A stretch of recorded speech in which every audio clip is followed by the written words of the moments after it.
no nosso website e chegando aqui também na nossa página, aqui no Facebook, é outra sessão com o pastor João Melo, da Igreja Batista Local de Porto, em Portugal, sobre grupo pequeno. Hoje falando sobre paradigmas.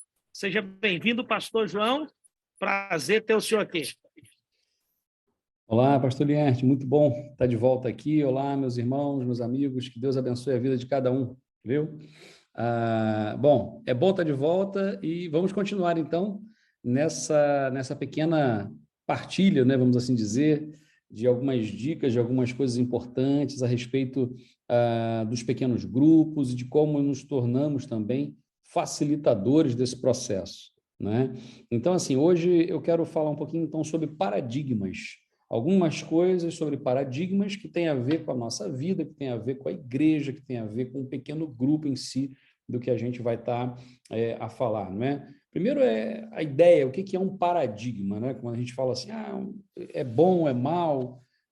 Bom, a palavra paradigma significa simplesmente um modelo, ou seja, um padrão. Imagina que a igreja, né, a Framingham Baptist Church, ela tem aí um paradigma. A local aqui, a igreja local, tem um paradigma, ou seja, é uma forma de fazer, é um conjunto de regras e regulamentos.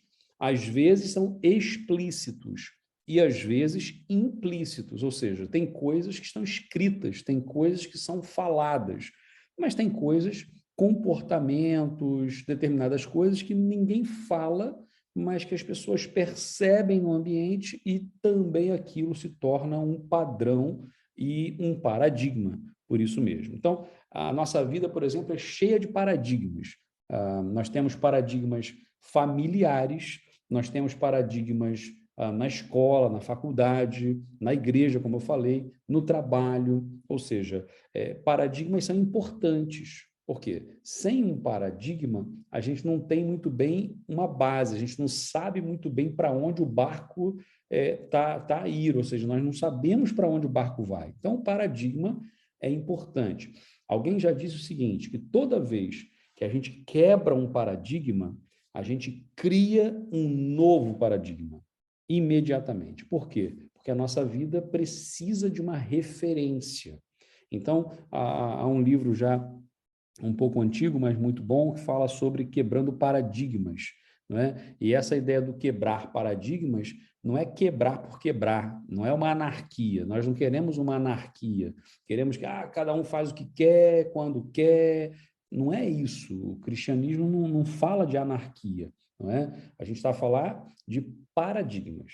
A pergunta que a gente tem que fazer é, bom, os paradigmas são eternos? Os paradigmas são imutáveis, e aí temos que diferenciar um que é um paradigma que é de Deus e que é inegociável, e o que são os paradigmas humanos.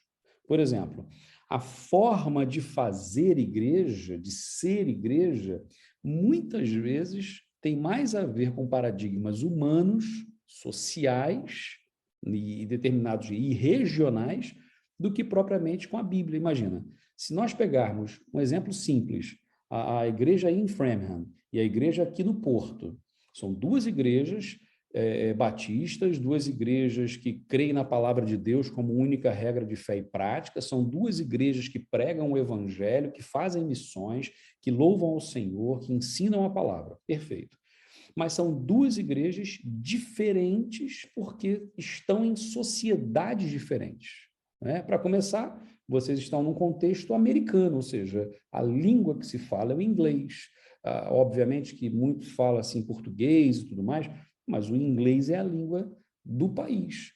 A cultura do país, a forma de pensar americana é diferente da cultura portuguesa, que é diferente da cultura brasileira. Ou seja, esses parâmetros ou esses paradigmas são mutáveis. O que funciona aqui talvez não funcione aí do mesmo jeito. E nós temos, então, que adaptar algumas coisas. Quando a gente fala da verdade bíblica, ela é eterna, ela é transversal a todos os tempos e ela é transversal a todas as culturas. mas cada cultura tem uma forma de perceber. Tem um missionário uma vez contou uma história de que estava numa tribo muito primitiva, né? Assim, em termos de tecnologia, né? E ele foi traduzir o Evangelho, a palavra de Deus, para a língua do povo, a Bíblia. E quando chegou naquele momento de dizer que Jesus era o pão da vida, ele ficou numa situação muito complicada. Por quê? Porque eles não sabiam sequer o que era um pão. Eles não comiam pão, não havia trigo, não havia cultura de comer pão. E ele ficou, então, a observar os hábitos daquelas pessoas. E ele percebeu que todos os dias de manhã eles assavam na fogueira do dia anterior, deixavam pedaços, inhame, né, a assar debaixo das brasas, e no dia seguinte de manhã pegavam aquele inhame assado, descascavam o inhame e comiam. E aquilo era o café da manhã, era o pequeno almoço, como diz aqui em Portugal, né? Era o café da manhã deles. Então ele traduziu, Jesus é o inhame da vida. Obviamente, para alguns vai falar assim, mas ele adulterou o texto bíblico, porque o texto falava pão, mas o pão na cultura hebraica é na base da alimentação, não é? E naquela cultura era o inhame, e pronto, a essência é mais importante. Por isso, essa ideia das culturas. Então, nós temos que perceber que os paradigmas são importantes, os paradigmas sempre vão existir. Se nós quebrarmos vai surgir um novo paradigma, mas temos que avaliar, temos que analisar quais paradigmas são imutáveis e quais são os mutáveis, os que precisam ser mudados. Por exemplo, quando a gente fala de um pequeno grupo, não é? De uma célula ou de um grupo de comunhão, um grupo de crescimento, seja lá o nome que vocês forem dar, o mais importante é a essência, né? O nome depois vocês decidem. A gente aqui chama de pequeno grupo, mas há outros nomes que podem dar.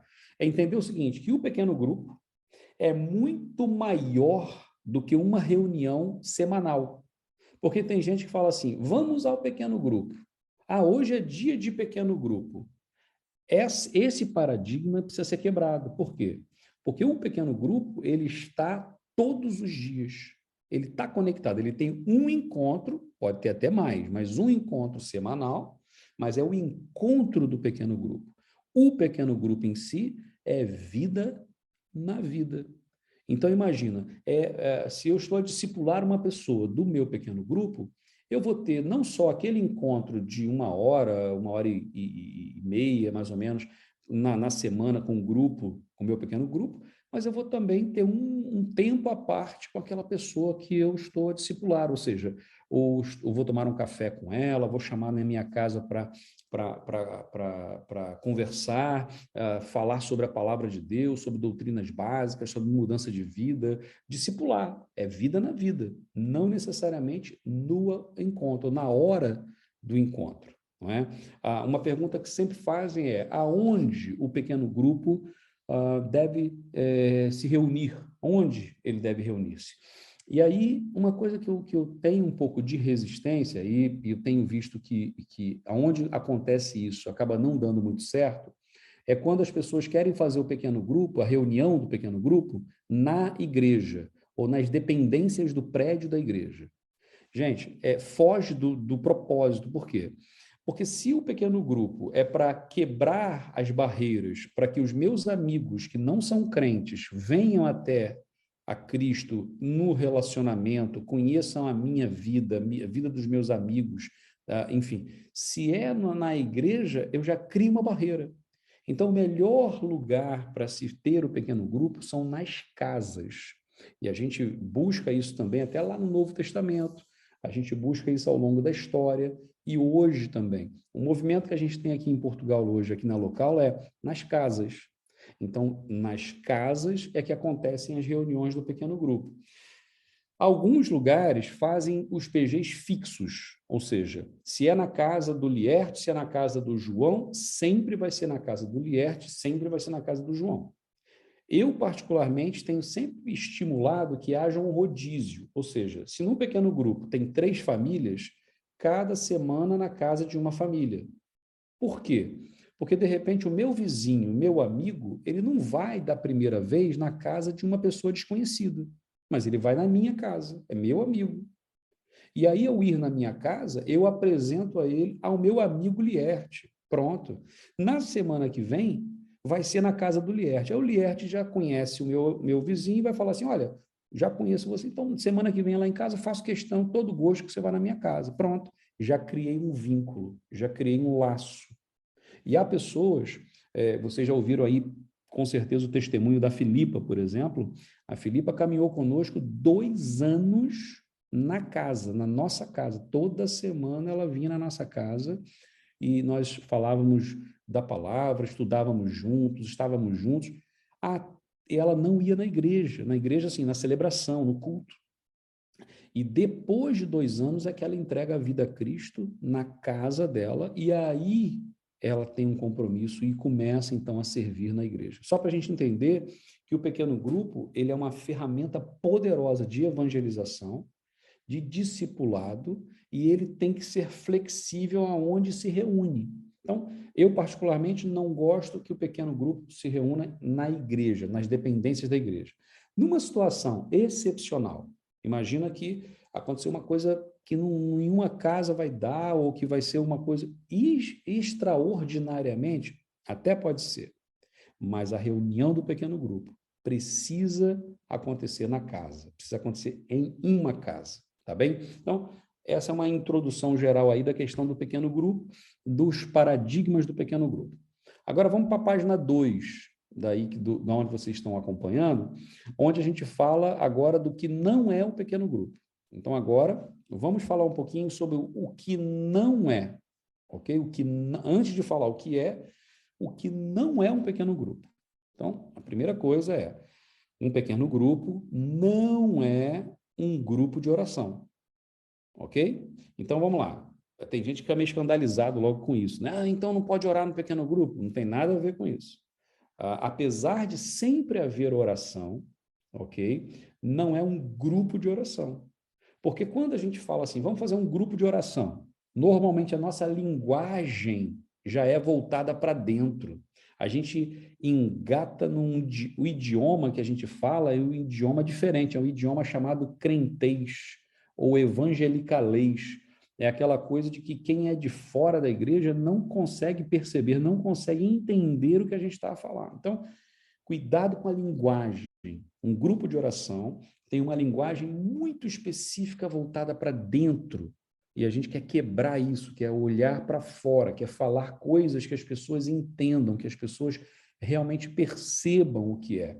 Até mesmo na hora de um cântico, no pequeno grupo, precisamos escolher muito bem a letra do cântico que vai ser cantada.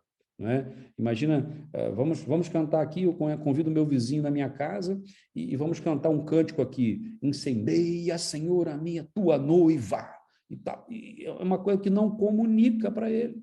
Talvez para quem é de dentro da igreja vai entender, não, é um avivamento da noiva de Cristo, que é a igreja de Jesus, a música é bonita, sim, a sua fala, mas ela não comunica, talvez, para aquela pessoa que nunca entrou numa igreja, que não conhece o evangelho, que não está habituado à nossa linguagem. Então, apesar de no pequeno grupo termos, sim, oração, e sempre ao final, e depois mais para frente no treinamento a gente vai falar sobre isso, sobre o roteiro do pequeno grupo, há uma parte que é só oração, que precisamos orar, mas não é uma reunião de oração, é diferente. Se eu quero uma reunião de oração, então vamos fazer uma reunião de oração, não tem problema nenhum. E aí pode ser numa dependência da igreja, pode ser na casa de alguém, pode ser na praça, pode ser onde for, é uma reunião de oração, e vamos orar. E louvado seja Deus que aconteça muitas reuniões de oração, muitos grupos de oração. Mas o pequeno grupo, o foco dele, o propósito dele não é ser um grupo de oração. Segunda coisa, o que um pequeno grupo não é? Ele não é um grupo de estudo bíblico. Ele não é uma classe de escola bíblica. Mas então a gente não estuda a Bíblia no pequeno grupo?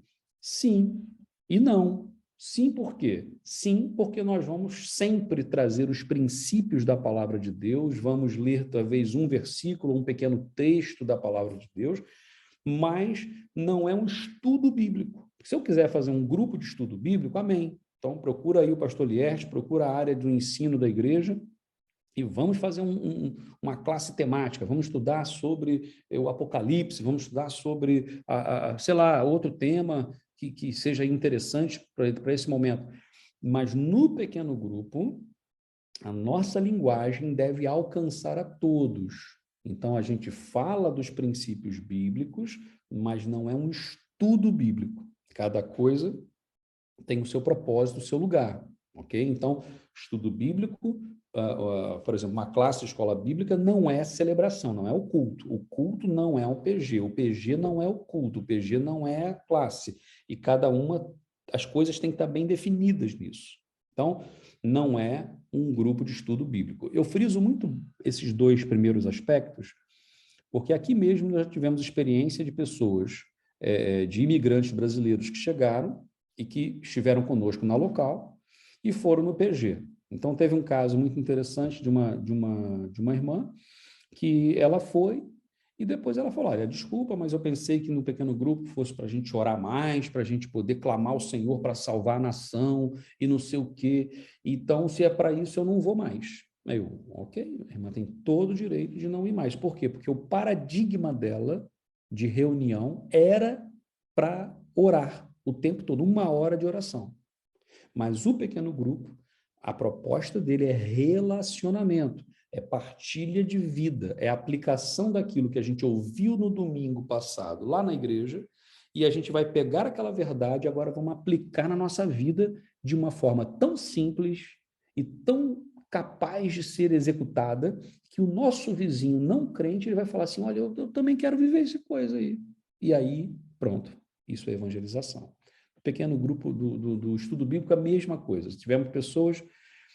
eu achava que no pequeno grupo tinha que estudar mais a Bíblia, porque há uns temas aí de escatologia, da volta de Cristo. Eu falei, esses temas são incríveis e são importantes a igreja estudar sobre isso? Sim, mas no pequeno grupo não é esse o propósito, ok?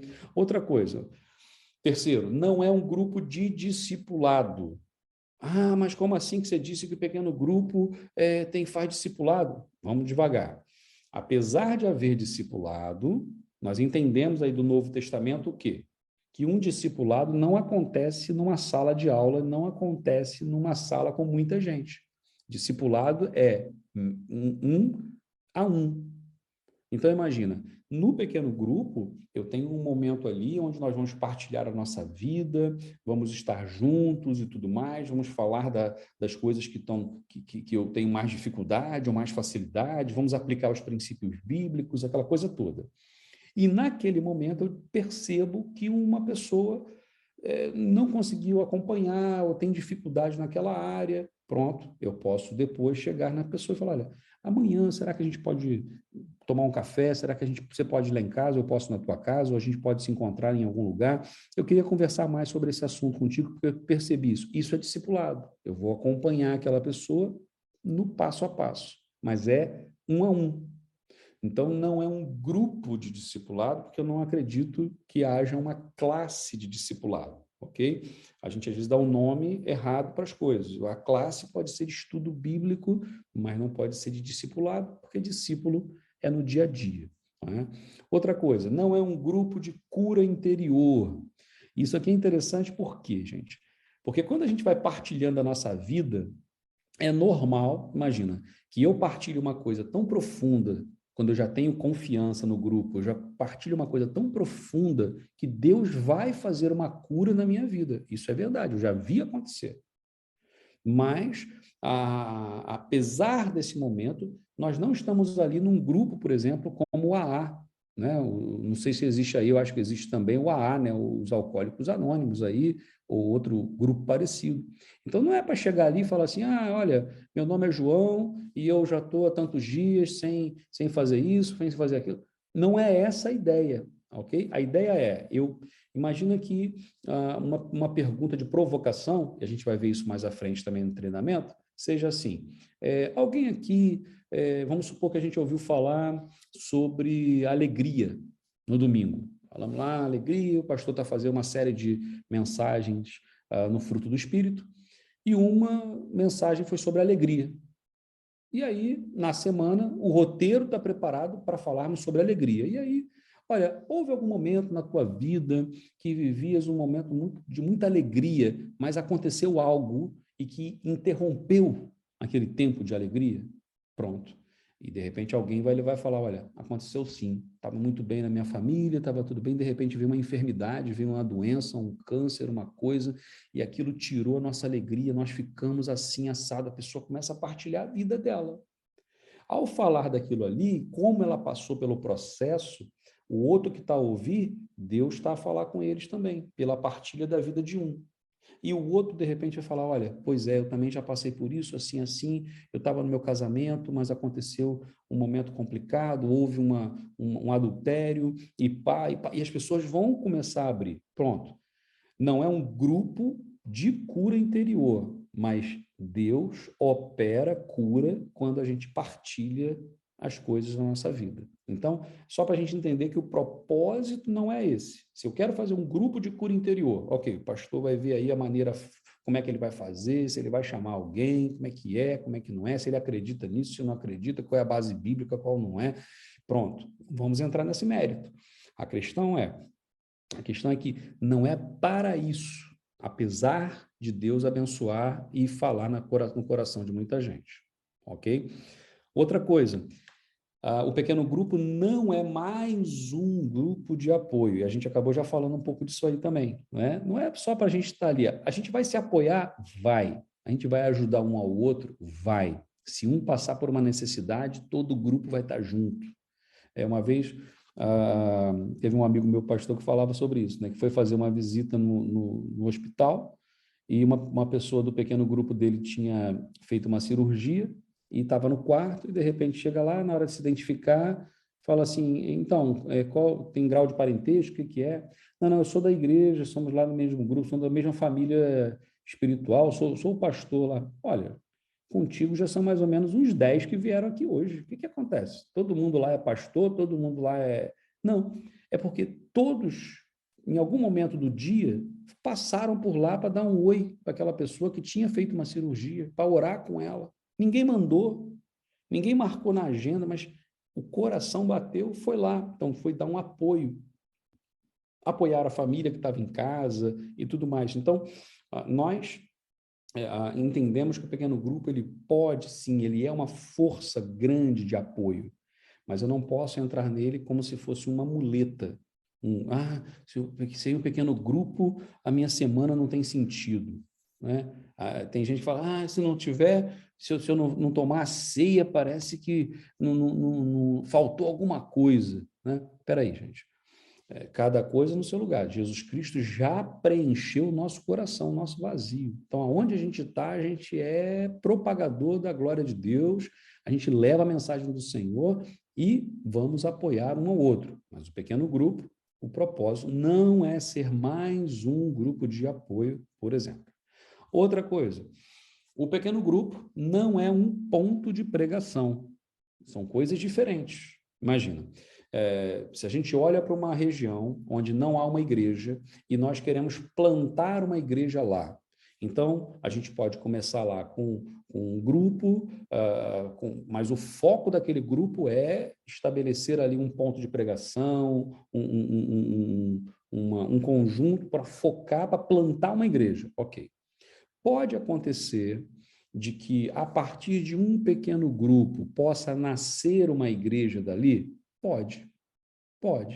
Imagina que tem um pequeno grupo que está numa região um pouco mais afastada, ou num lugar que ali também tem um grupo grande de pessoas, mas que para se deslocar até a igreja fica longe, então temos a visão desse pequeno grupo nascer uma igreja ali. Pode acontecer. É o propósito primário? Não é. Ok? E se for para acontecer, tem que acontecer de forma muito orgânica, alinhado com a liderança da igreja, com a direção da igreja, que todos percebam, e Deus vai trazer paz se for isso. E vai acontecer. Então, apesar de pregarmos a palavra de Deus, ok? O ambiente é mais informal. Nós vamos estar ali à vontade. Eu até digo assim, na época do verão, O pequeno grupo, o ideal é que você esteja de bermuda, mais à vontade. Você está em casa, recebendo um grupo de amigos, convidando o seu vizinho, convidando o seu amigo que não é crente para estar contigo, numa reunião muito familiar. À vontade. Não é para a gente ir de terno, gravata, aquela cena e tal, e vamos agora, e vou ficar em pé para falar. Não, é sentado. A gente fala sentado, a gente partilha todo mundo. Põe aqui em casa, por exemplo, a gente tem as cadeiras, quando é dia de pequeno grupo, a gente arrasta o sofá para cá, faz um círculo maior na sala, e é isso. Ou seja, intimidade, é promover essa intimidade. Então, qualquer grupo que seja fechado, esses grupos todos que a gente está a falar aí são grupos muito fechados, ele não se multiplica. E aí, nós não estamos alinhados com o que Jesus nos disse. Vão por todo mundo e preguem o evangelho e façam discípulos em todas as nações, batizando-as em nome do Pai, do Filho e do Espírito Santo. Ou seja, precisamos ter a visão para fora. Esse é um paradigma, de dentro para fora. Eu preciso olhar para fora, eu preciso comunicar com as pessoas, eu preciso perceber até se a minha oração pública ela está sendo percebida por alguém que nunca ouviu do Evangelho.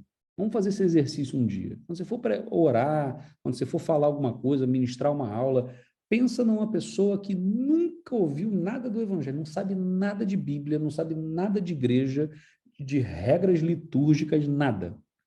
E aí você vai falar com essa pessoa do Evangelho, vai dar a sua aula, vai fazer uma oração. Quais são as palavras que a gente vai usar? É difícil. Porque a gente tem uns jargões já prontos. Imagina quando a gente vai orar, né? Eu costumo dizer assim, quando a gente vai orar, a gente já tem assim, Senhor Deus nosso Pai, muito obrigado, Senhor Deus nosso Pai, por estarmos aqui, amantíssimo Deus, soberano Senhor, sobre toda a terra e sobre o céu, Criador dos céus e da terra. Senhor, muito obrigado, Senhor. Até agora eu não disse nada. Até agora eu só estou, claro, se for uma oração de exaltação ao Senhor, que eu faça isso no meu quarto. Jesus vai falar assim, né? Você entra no seu quarto e ora ao teu Pai que te vê secretamente. Agora, se é uma oração pública, meu irmão, você pode orar pelas crianças que vão sair agora? Ok. Senhor, muito obrigado pelos missionários do mundo inteiro, muito obrigado pela vida de todos aqueles que passaram, aqueles que ainda vão. Obrigado, Senhor, por aqueles que se converteram nesse ano. Senhor, obrigado também. Cuida daqueles que estão doentes. Cuida daqueles... eu oro pela vida inteira, mas não oro especificamente por aquilo que foi pedido. Então, esse é um paradigma também que a gente tem que começar a perceber. A nossa linguagem, quando a gente vai falar, a gente vai... E não adianta ser assim, então, quando tiver uma pessoa não crente, quando tiver uma pessoa que não é do nosso meio, a gente muda o jeito de falar. Espera aí, então, isso não é muito verdadeiro. A gente já tem que estar com aquilo no dia a dia para que seja muito natural, para que seja a nossa vida. Né? Pronto. Agora vamos para a terceira etapa aí, terceira página aí, sobre os antigos paradigmas, ok? A igreja e os antigos paradigmas. E aqui a gente vai entrar numa coisa muito interessante. O primeiro paradigma aí é igreja e templo, ok? A igreja e o templo. Então, aqui, quando a gente olha essa cena é muito engraçado, né? Porque a gente é muito preso ao templo. Nós somos muito templários, nós gostamos da estrutura do templo, não é? É engraçado isso porque Jesus Cristo nunca nos mandou construir templos. Um templo ou uma instalação, uma sala, um salão, seja lá o nome que nós formos dar, é muito bom, claro, porque a gente está acolhido. Imagina aí, tá frio aí, não tá? Imagina se você tivesse que fazer uma reunião ao ar livre. Não ia dar. Então, é muito bom a gente ter instalações com aquecimento, com um bom som, com uma boa iluminação, comunicar bem. Isso é óbvio, mas não é essa a coisa primária. Isso aí é para servir as pessoas servindo a Deus, ok? Então, por exemplo, no Antigo Testamento, o templo, né, onde Deus se manifestava era físico. Lembra lá do tabernáculo, né? A gente até tem uma discussão teológica aí a respeito do tabernáculo e do templo. Por quê? Porque o tabernáculo foi ideia de Deus, mas o templo já foi ideia de gente, né? Davi, vamos fazer um templo para o Senhor e tal. Por quê? Porque todos os outros deuses tinham templos. Então, vamos fazer um templo para o nosso Deus. A ideia foi boa até, a intenção foi boa. Só que o tabernáculo, como é que funcionava? Montava-se o tabernáculo porque a coluna, a fumaça parava em cima. Mas se a nuvem se movesse, desmontava o tabernáculo e seguia a nuvem. Aonde a nuvem parava, pronto, monta o tabernáculo de novo. Ou seja, somos nós que vamos atrás de Deus, onde quer que ele vá. Quando vai para o templo, agora são as pessoas que vêm até ali. Deus está fixo e as pessoas vêm até ali. E aí a gente começa a entrar numa cena de que parece que Deus, então, ele só estava naquele lugar. Por que Deus permitiu, gente, que o templo fosse destruído? Por que Deus permitiu anteriormente que a arca fosse levada? Só Indiana Jones achou lá a arca, né? Mas fora ele, ninguém mais.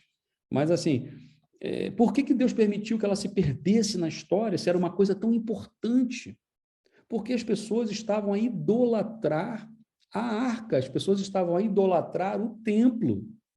E Deus é maior do que a arca, Deus é maior do que o templo. Então Deus manifestava-se fisicamente no templo para que as pessoas pudessem saber que ali estava a presença de Deus. Não é? Agora, no Novo Testamento, o templo passa a ser manifestado na vida humana, nas pessoas. Por isso que a gente diz o seguinte: quem é o templo do Espírito Santo? E a resposta é: somos nós. Nós somos o templo do Espírito Santo. Mas esse é um paradigma que teve que mudar. No Antigo Testamento, o templo era físico. Hoje, o templo somos nós. Continua sendo físico nesse sentido, né? Mas somos nós. Ele habita em nós. Então, nós somos o templo e o ajuntamento das pessoas, dos servos de Deus, é a igreja. Então, a igreja não é o templo, não é? E é maior do que isso.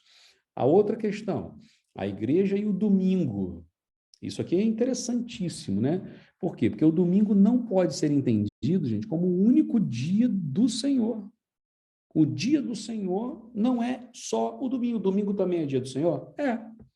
Mas é segunda-feira, e terça, e quarta, e quinta, e sexta, e sábado. Ou seja, todos os dias são dias do Senhor. Eu fico imaginando assim, numa forma geral, no Ocidente, não é?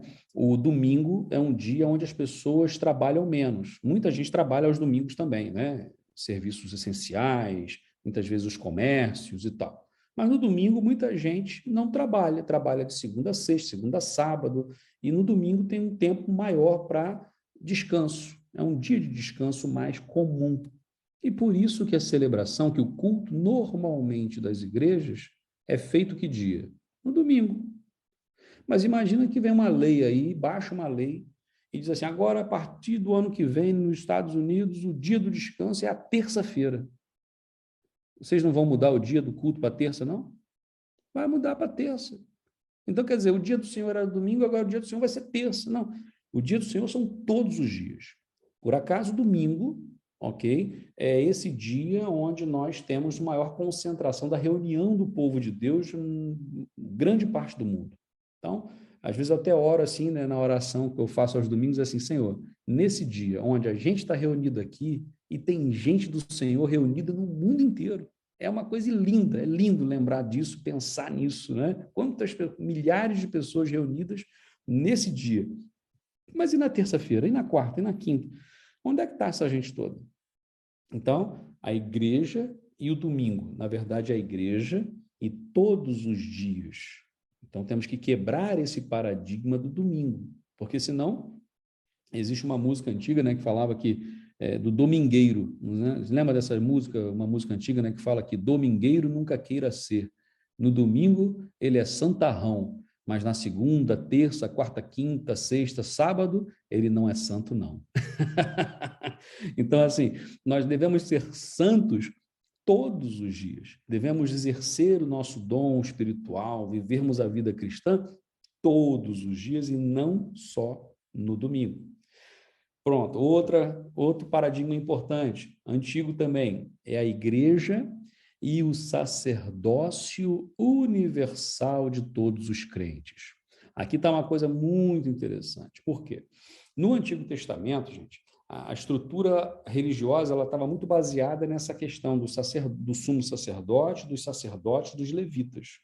Mas a ideia da tribo de Levi, por exemplo, que não teria terra própria, não é? E que receberia parte das outras tribos, para que ela fosse a tribo sacerdotal, era na ideia de servir as outras tribos e facilitar como se fosse a tribo pastora, vamos assim dizer, do restante do povo. Agora, quando foi criado a hierarquia, isso matou todo o sistema. Então, assim, com a vinda de Jesus, o Velho Testamento, o que mudou ali? Porque o reino de Deus passou a ser para todas as pessoas, ou seja, todos nós somos sacerdotes de Deus. Quando a gente, às vezes, até hoje fala assim, o sacerdote da igreja é o pastor. Sim, o pastor também deve ser um sacerdote, mas não só. Não é? Todos somos sacerdotes, todos fomos chamados por Deus. Então, quando a gente pensa na história, a gente vai lembrar da igreja cristã romana, que criou essa hierarquia e separou, por exemplo, o clero do laicato. Então, quantas vezes nós, cristãos, protestantes, evangélicos, batistas, já participamos de cursos de pregadores leigos? Já ouviu essa expressão alguma vez? Eu já dei curso, já fiz curso de pregador leigo. Mas por que é pregador leigo? Tem pregador, então, que é do clero? A gente tem clero na igreja? Não, mas a gente não quebrou o paradigma. Então, veja bem, é curso para pregadores, não necessariamente pregadores leigos. Para que isso? Não existem pregadores profissionais. Aliás, se a gente vai pregar e a perna não treme um pouquinho, é melhor não pregar, não. Até hoje eu não sei pastorear, mas toda vez que eu vou pregar, a perna fica meia bamba, né? Ainda mais quando Deus manda você falar algumas coisas que você fica assim, Senhor, é isso mesmo? É para falar isso mesmo? E Deus, é isso aí mesmo que é para falar. Você vai com a perna assim, né? Tremendo.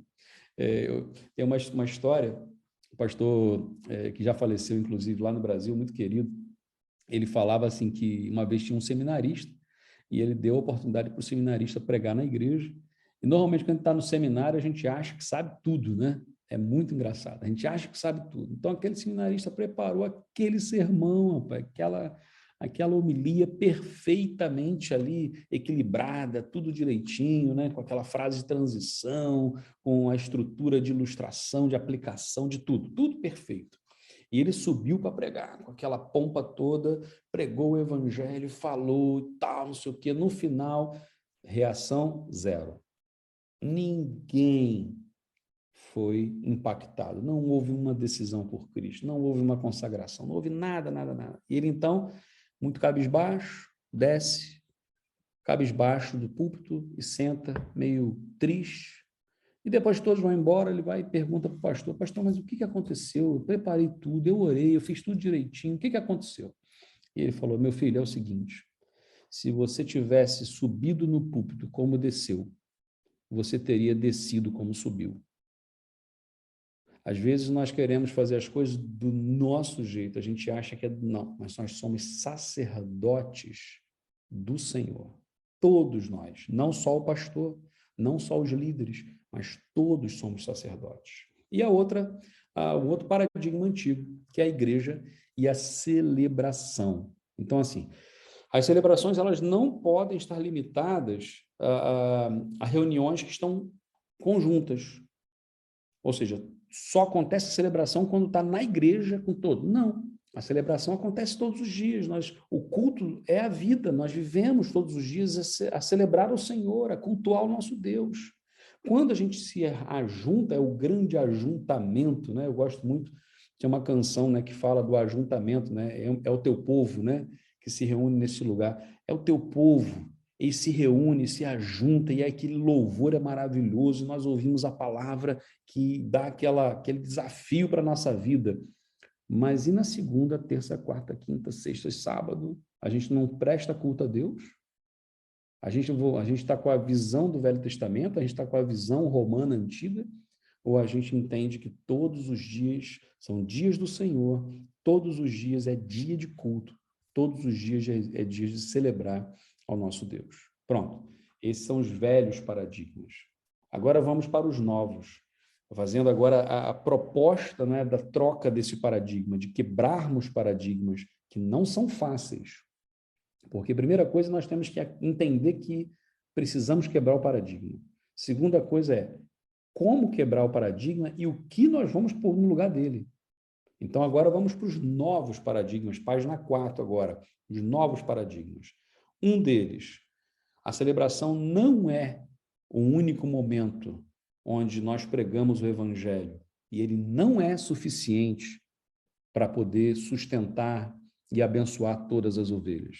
Tanto é que durante a semana, normalmente o pastor vai fazer visita, ele atende pessoas, ele chora junto com gente que chora, ele se alegra junto com gente que se alegra, só que só o pastor fazendo isso não dá conta. É aquela ideia do Jetro. Quando Jetro chega para falar com Moisés, Moisés trabalhava do nascer do sol ao pôr do sol, e o povo ainda ia para casa reclamando, e aí esqueceu da família para lá, e Jetro vai dizer: o que você está a fazer não é bom. Por que não é bom? Não está dando resultado. Então não é só o pastor, mas é toda a igreja, todos os crentes precisam ultrapassar o limite da celebração dominical e precisam enfrentar aí os desafios dia a dia. Então, se todos juntos dermos as mãos, nós vamos conseguir abençoar muito mais pessoas, né? Muito mais. Tem uma história muito interessante também, aconteceu no interior do Brasil uma vez, não sei se vocês conhecem um canavial, né? Meu avô tinha aquelas fazendas, né, antigamente, e eu me lembro que ele tinha uma parte do terreno que era de cana, plantação de cana. E um canavial é complicado, porque aquilo é um labirinto lá para dentro, né? E dá cobra também para todo lado, e é uma coisa lá. E numa festa que aconteceu na roça, né, que aconteceu lá naquela fazenda, uma criança desapareceu. E alguém disse: olha, ele entrou no canavial. E aí toda a gente parou a festa, veio e começaram a entrar para dentro do canavial e procurando, e procuraram, e procuraram, e procuraram, e procuraram até anoitecer e não acharam a criança. E aí falaram: olha, mas como é que a gente vai fazer? Então eles foram para fora do canavial e uma pessoa deu uma ideia: olha, vamos fazer uma linha, uma pessoa do lado da outra, de frente para o canavial. Tenta imaginar isso. Agora vamos lá, dá as mãos todo mundo, ok. Agora vamos entrar no canavial, lado a lado, e eles foram varrendo todo o canavial, uma pessoa ao lado da outra, até que acharam a criança. Isso para dizer o que para a gente? Se cada um de nós for para um lado diferente, a gente não vai conseguir salvar aquela vida que está presa lá no meio do canavial. Mas se nós formos juntos, cadenciados, ordenadamente, numa direção única, nós vamos conseguir encontrar muito mais pessoas que precisam de Jesus. Então, precisamos todos. O pastor não pode ser aquela figura de fornecedor, enquanto os crentes são os consumidores, né? Já viu quando a gente vai na igreja e a gente começa a ver que o louvor hoje foi meio desafinado. O pastor hoje não se preparou muito bem para pregar, não. Hoje a luz, essa lâmpada aqui tinha que ser trocada e não foi. Hoje alguém esqueceu de limpar lá o banheiro. A pessoa que observa muito isso, a pessoa que só vê defeito, que só começa, é porque não está a cumprir a sua missão. E vai na igreja para pegar, para receber. Só que nós precisamos entender que o pastor, enquanto ovelha do Senhor Jesus, ele também tem que gerar ovelhas. Mas o rebanho do Senhor tem que gerar ovelhas e o pastor precisa orientá-las para que elas possam beber as águas limpas, para que elas possam comer os pastos verdejantes, para que sejam ovelhas fortes, para que possam dar frutos e gerar mais ovelhas. Ok? O Novo Testamento fala muito sobre relacionamento. Vida cristã é relacionamento. A gente, às vezes, está muito acostumado com os programas da igreja.